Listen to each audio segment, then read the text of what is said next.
everyone, this is Gary from the Emblem Health Fitness Center.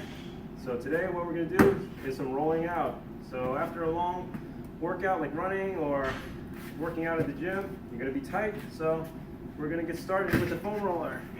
First foam roll exercise that you're going to do is the IT band rollout. So what you're going to do is the bottom leg is going to be straight, the one that's being on the roller, and the opposite leg is bent along with your hands or your elbows. You're going to roll from your hips all the way down to the side of your knee and then all the way back up.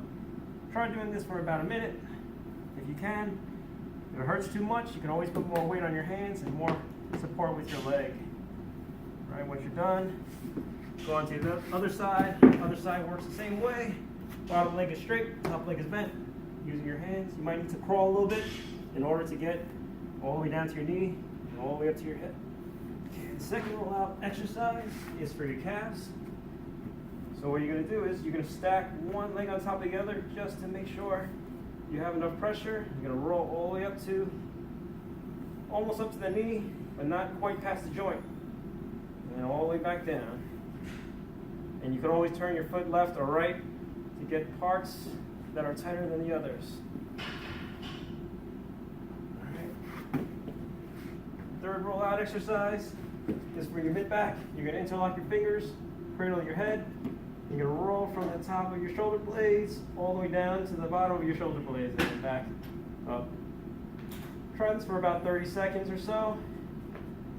And then you can point your elbows towards the ceiling just for a little bit more of a rollout, a more intense rollout.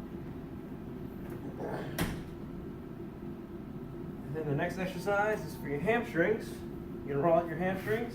You're going to place it right above the knee. Roll out all the way up to your hips and then back down. Just like that. And finally, one more rollout exercise. It's the piriformis rollout.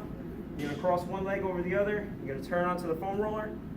You're going to roll right on the side of the hip, on the outer hip. All right, after all those, you should feel nice and loosened up. It's the workout of the week.